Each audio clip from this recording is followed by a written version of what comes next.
What is up, guys? Welcome to a new gameplay video. Today we're going to be playing Caitlyn. I love playing me some Caitlyn, honestly. She was one of my main AD carries for a long time. Like when I first started playing AD carry, I used to play Ezreal, Graves and Caitlyn probably the most, I think. Like I actually got my first 2 or 3 pentakills. I'm not sure. The first pentakills I ever got were on Caitlyn, like the first 2 or 3. So I do love this champion. I think she's super good right now. She has a lot of mobility. She has a lot of utility as well, which we're kind of like definitely after in this meta at the moment. It's not so much about just like, you know, can you kill everyone? Though obviously that is kind of what AD carry is about. It's more about like, can you kill everyone while staying alive and actually bringing something to the team at the same time. So yeah, I think Kate does all of that really well. So let's just rearrange the scoreboards very quickly and we'll talk about matchups and stuff like that. One was pretty easy. Okay, I just screwed that one up. And there we go. Okay, so we're going to be playing against a Vayne Soraka. Now Soraka is actually really annoying to play against as a Caitlyn, because she's basically going to out heal everything that we can do. We don't really want to do Krugs because Nami's not a tank, so we'll take too much damage. But yeah, so she's going to out heal like all of my poke practically, so I have to kind of aim stuff for Soraka more and play more of a kind of zoney control lane phase rather than a push. Like Caitlyn's really good at pushing, right? And that's kind of what you want to do normally. You push them under towers, set up your traps, and then poke them really heavily. But that's not really going to work against Soraka, and I'm just going to end up feeding gold for Vayne. So my initial plan, we'll see how the lane phase goes, but my first plan is going to be, let's just try and get level 2 first, see if we can capitalize on that. But apart from that, we want to be... Yeah, we probably don't want to be pushing very much. I'm going to poke her a little bit. Even if I miss this, yes, I actually don't mind I end up getting both, which is nice. If we can make her use some potion... Oh, she used her potion already. That is really bad. So, a lane phase is actually just a potion game, to be honest. It's a... we push this quite hard, which is unfortunate because it's going to mean we don't really use a level 2. Actually, no, this has come back in an okay distance right now. Yeah, so... any lane, sorry, like bot lane or mid lane or anything like that, is all kind of revolving around using your potions. So can I... Oh, she dragged all of them into tower. That's unfortunate for me because I could have froze that a little bit harder, but I guess not. Okay, so I'm gonna get my W here and start setting up some traps a little bit. I'm gonna set them up in awkward locations for her to probably try and hit one while she's CSing as well. I'm just going to poke her a little bit. I know Soraka can heal this, but eventually she's going to run out of health to do it. So, yeah, it's about like kind of a potion game more than anything else. It's like, can I... Obviously, it's not so much in a Soraka lane because Soraka's going to be able to heal everything up. But in a normal lane phase, you burn their potion before you burn yours. It means you can take another trade, and then you can do a lot more work in the lane phase because you can heal that trade back up, right? But actually, they can't. So they're going to be... screwed from that second trade. So getting her potion would have been massive if it wasn't a Soraka lane, but I guess all of that talk doesn't really matter because yeah, we're gonna be... Now she keeps going to that right hand side, so I'm gonna make sure she can't right now. I don't know if that was actually worth it. I took the trade there because I was like, well, I get to hit her with a headshot. I did not think her Q was back up. I'm gonna be honest there. I didn't think our Q was back up. Okay, I'm going to stop pushing this right now because there is actually no point anymore. If she takes that one, I'm going to hit her for it though. Oh man, that wasn't very nice. So we get off a really good trade there, and I can just heal back up with my potion. She doesn't have one, so we can go more aggressive here. I want to go back in again because Soraka doesn't have... She doesn't have any mana or anything. She can't actually do anything right now. Oh! Holy shit, I got the Soraka with my Q. I did not mean to do that. I could sit here and I could tell you I'm a god and I deliberately meant to do that, but I didn't. I did not mean to hit that Soraka there at all, but I actually hit her and we got a double kill.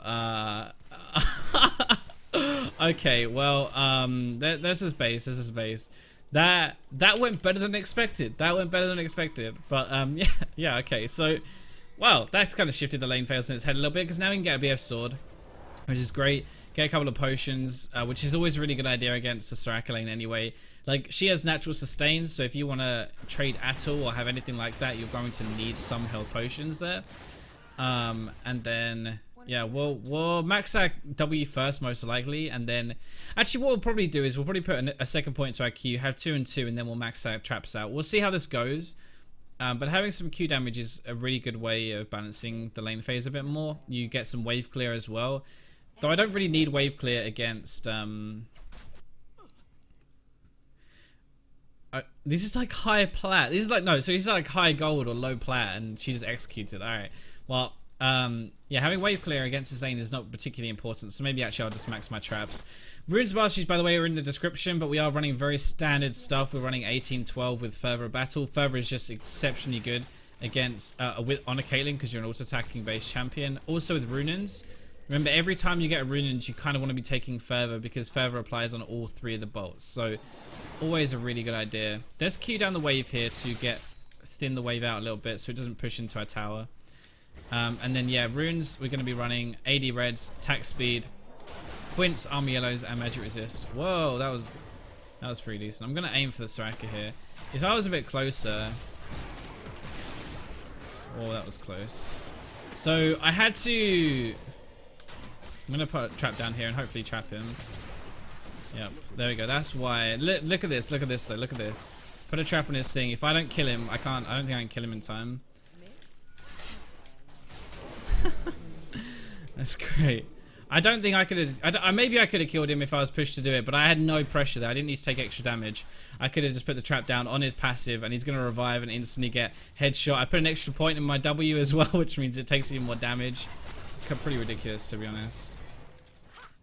I'm going to give you a tickle for that. Oh, she dodged. Okay, fair enough. Put some traps down.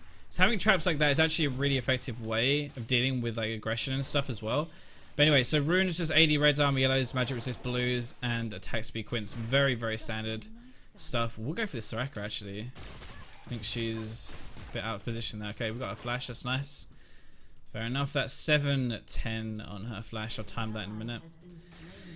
And then yeah, so skill max ordering, most people go maximum with their Q, but I think actually maxing your W is a lot better. It gives you more traps anyway, plus actually the base damage on your trap is really high. It's actually insanely high. So your Q is easily dodged, right? Your W, if they step on a trap, they can't dodge the damage. So you saw how like I kind of blew up that Azak there? That was practically because I was maxing my W and I already had a couple of points into it, so it was doing a lot of damage.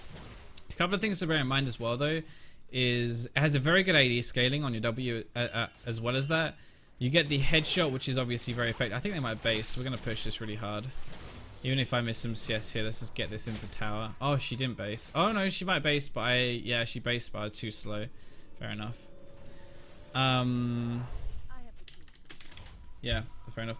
But yeah, so also just if you actually use someone who's trapped, they're marked like they have the eyes over their character model, right? Well, actually they're going to take full damage from your Q. Your Q does less damage when it passes through minions, so it always deals full damage to trap revealed targets, which is something a lot of people actually don't know, but it's doing 33% less after it hits the first target. So even if I hit that through an entire wave, if someone is trapped, I can hit in through an entire wave or do full damage, which is really, really strong. It's also why putting a couple of points into your Q is pretty decent on Caitlyn. But yeah, apart from that, I don't have my flash now because I had to flash the Zac jump. I actually didn't see that properly coming in. I just saw it out of the corner of my eye, and thankfully I reacted fast enough to get the flash out. Normally, these kind of flashes are really easy to get rid of when you're expecting it, but actually hard to pull off when you're not. So that one was kind of a lucky flash, I guess. She is not expecting me to be maxing my trap there. That's like a third of her health just gone. So I have to be a bit careful here. I really want Soraka to step on a trap, but I don't think she's dumb enough, to be honest. But it's also hard for me to auto-attack these guys. You see it when I auto-attack them here. Because there are so many minions, I'm going to Q to thin the wave a little bit.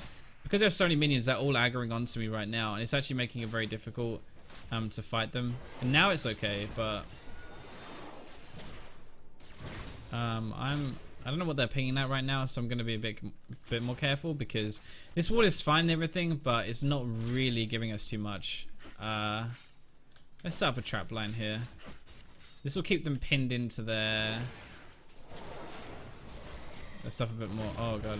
I'm going to ping here because Diana is actually on the Okay, we're probably dead, to be honest. Yeah, we're dead. Oh, Pantheon dropped as well. We were definitely dead. Let's hope she can get that before... That's kind of my bad. I don't think we should push anymore, to be honest. Right. That's fine. We got the Infernal Drake, which is good, but... I think we're going to set up more of a defensive zone line now in the middle of the wave instead of pushing. Because I didn't really expect the Pantheon to come in there. I think I was dead anyway, to be honest, because I didn't have my flash. But yeah, he can jump over this wall. And obviously that's bad for us. So get rid of that. If we don't push anymore, then that can't happen. And also the Pantheon. We should have really been expecting that. I'm just going to ping him because he ran straight up. He didn't recall. I wasn't really expecting it, but we should have, because this is what Pantheon does. Especially because he doesn't have TPs, going to ult down all the time.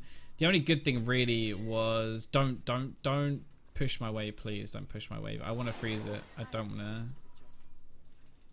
Yeah, thank you. Okay, I want to freeze this now. When I have my flash up again, it's not as big of a deal, I guess. But it's just... We can zone this Vayne more instead of pushing it here. Pushing is just kind of asking to get ganked again. And I don't... Well, yes, I have my flash, so I could probably survive. But I'd rather not have to be put in that situation. Unfortunately though, because Dyna cleared out that wave so fast, it actually means this is pushing really hard anyway without that. So we're going to end up pushing this in now anyway. So we might as well just push it into tower, get it. While we know everyone's here and Pantheon doesn't have his ultimate, might as well push this in, get it to hit their tower, and then that's how we break the push. We push it into tower, it's going to freeze for them. We do a lot of damage, but yeah, Soraka is the most irritating champion in the game. We're going to leave this now, I think. Soraka is just the most anti-aggression champion you can have, and it's why I don't actually like her very much, and why for this series I'm considering banning her actually every game now, because I don't like champions who reward defensive play, who are anti-playmakers. I think that's actually a bad mechanic to have in the game, and I really don't like it. So it's just basically letting Vayne do whatever she likes, and she doesn't have to fear for anything. Now, yes, there's some play in that anyway, but you know, it's much better. I think I actually hit her there. It's much better to have actual aggression rather than... I'm gonna ult and let Vayne block this. This might actually be... Yeah, we got flash at least. Zack's here. We could still fight this though, to be honest. Let's get... I'm gonna put a trap here. Oh no. Yeah, actually I'll put a trap here. If he jumps over, he's probably gonna jump into it. So we'll be okay, I think. I don't know where he is now though. He could just be in this bush, because we have the false sense of security here. The... You know... Oh no, he's mid. He's mid. Okay. So yeah, I just don't like champions like that who reward being passive and doing nothing. So I think that's actually a bad mechanic in the game to have. And I think Soraka is, in her current state after she got reworked, is just... Oh, fuck this. No, thank you. Oh, I went back in for the headshot, but I didn't even get that. I'm going to kite here because I don't think they can burst me from 100. And if I kite, I might actually be able to turn this around. I have my net in 2 seconds. Even if he flashes, if I'm quick enough, I could be able to do some serious damage here. Yeah, like that. His passive blocked. Okay, we got that. That's good. I can still kite this. I think. Yep, nice. His passive came up as he jumped. I completely forgot that interaction. That was actually my bad. So whenever he jumps on someone, he instantly gets some of his passive, right? His Aegis thingy, his shield, which is going to block an auto attack. And because he actually jumped on me, I knew I could E away if I was quick enough, and he wouldn't actually be close to me. But what I didn't consider was the fact that once he jumps onto me and I E away, I can't headshot him because it's going to be blocked by the shield. So actually, that could have cost me my life if I didn't have the rest of my team there, because I was accounting for the damage on the headshot, but actually it doesn't work like that. So that could have been really bad. But thankfully, the rest of my team was there to kind of bail out my misjudgment, I guess. But so far this game's going pretty well. What we can do now is we can start to set up traps. One good thing against the Pantheon is we can actually put down a trap right where he's going to spawn if we're quick enough. That time I just wanted to get away. I didn't want to have to burn my flash or anything like that. I think we should probably go on this. I'm just going to ult and hopefully get some damage or get an assist here at least. I could have taken that, I think. I didn't realize she was going to survive so long, honestly. Right, I'm going to put one trap here so that if he jumps in on us, he probably gets trapped. Look at that crit, that's disgusting. But I'm going to set up another trap line here as well. I do a lot of damage, and he's built, I think he must have built the API. Let me press tab. Yes, he has built the AP. Oh, Soraka, step on another one, step on another one, step on another one. Soraka, do it. Do it. I want to see how much I take off. Ah, I can't get in range. I could easily take off like half a health, I reckon. Okay, so let's talk about build path, because this is something a lot of people think is weird, getting the BF sword into Runins. The reason is because the Infinity Edge actually on its own is very inefficient. A lot of what you're paying for in Infinity Edge is the crit damage, the increased damage, and the crit chance, right? Well, the crit damage is a lot of it, and you're not using that at all unless you actually already have some crit. So unless you have crit already, and you actually crit someone, or you're just lucky and crit someone, I guess, that is actually that's a completely wasted stat. In an actual fight, the only thing that you can reliably say is going to increase your damage is the AD you get from it, which is very expensive considering how much the Infinity Edge is. So what we're doing with this way is we're getting our Runins first. It gives us the really good synergy because we have our... Okay, so what we can do is we can actually line this off. And we can just make sure that they can't come in at all. This is why you map your traps as well. Look at this. If anyone comes from the top side now, they're completely cut off. They cannot do anything. This is going to be a free second Infernal Drake. So we have 2 Infernal Drakes now. That is a lot of AD that we've suddenly got, which is really good. But yeah, so the Runin's extra charges. It doesn't headshot on all 3 of them, sadly, but you know, it does give us the charge generation from it. So it'll let us charge our headshots quicker because it counts as like 3 auto attacks instead of the 1. So you'll see that we actually get these way quicker. Nice. I should have probably gone and helped that, to be honest, but I'm just pushing mid. Oh, I said it again. I gotta stop saying that. Oh, this Kate, she is really... Yeah, no, she went way too far forward there, so that's just punishing. This is what Caitlyn is really, really good at. Grouping early with her advantage that she's got from lane, because she's an actual lane bully, and then pushing. But anyway, yeah, Fervor applies the... Rose is going to apply the... Sorry, Runins applies Fervor. It also gets your headshots up quicker, which is really nice. Plus, we actually get the crit we need for the Infinity Edge to be worthwhile buying. So we get the Runins... We get BS Sword to get some AD, easier last hitting, better trades and stuff like that. But then we go... Nice, well played. And then we go into the Infinity Edge after, once we've got that crit already, so that it actually becomes efficient as soon as we buy it, basically. That's the theory behind why we do it this way anyway. After this, we have a couple of choices though, because what we can do is we can just go straight for like, where's that? Oh, I think that's back mid lane. We can go for like a pure heavy crit build. We can go for Bloodthirst. We can go for Last Whisper. Those kind of things. That's like a very solid 4-item crit build. We have the extra AD from Bloodthirst. So we have the lifesteal as well, which is really good for just mid-game team fights. Then we have the armor pen as well, which is going to make everything hit harder. And as we're actually going to get our Zeke Berserkers as well, so that noise is driving me insane. Even when it's out of range, it still does it. Yeah, and then, but the other option is just going for a very, very heavy crit build. Now, the heavy crit build is getting a rapid fire cannon at this point after. Oh, I should have got blue trinket. I'm going to go back and get that very quickly. That would be going in rapid fire cannon third. This build is really, really good at killing squishier targets because you're critting like 100% of the time pretty much. You don't have to worry so much about armor penetration because... Like, this is the problem. If you build that build, then you have to get either lifesteal. You're getting basically lifesteal or Last Whisper as like your 5th item. Your 3rd item is more crit. Your 4th item is going to be lifesteal or armor pen, and then the other one is the other one. So you don't have any room for defensive items. You also don't have lifesteal or armor pen until your 4th. So against heavy tanks and stuff, it's probably not the best idea. But against like a kind of a squishier team, it's so effective, and I love this build as well. So we're going to try it out again today. Pretty much a full crit build onto... Yeah, pretty much a full crit build. Whoa, I actually jumped. Oh my god, that's bad. I'm dead. Well, actually, maybe not dead. I'm gonna heal here. Oh, I went for the greed. I could have lived there. I could have lived.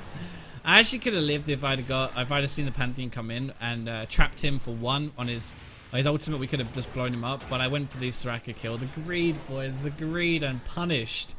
Punished. That's a good thing, though. We like being punished. If we're greedy, we want someone to punish us. That's how it works. That sounded a bit weird, actually. That's like asking to get spanked or something, but I should have just left that one.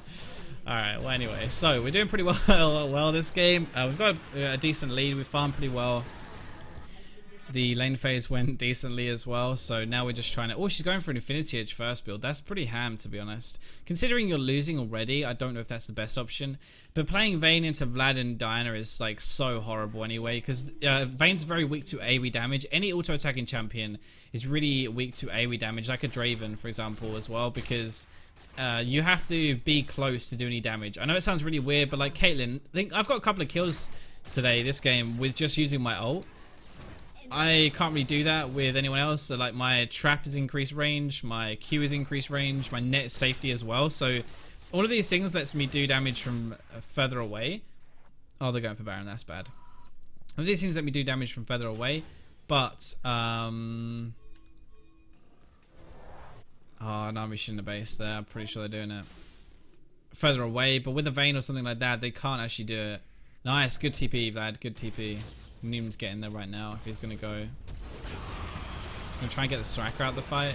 If I get her lower, the idea is that she can't heal people.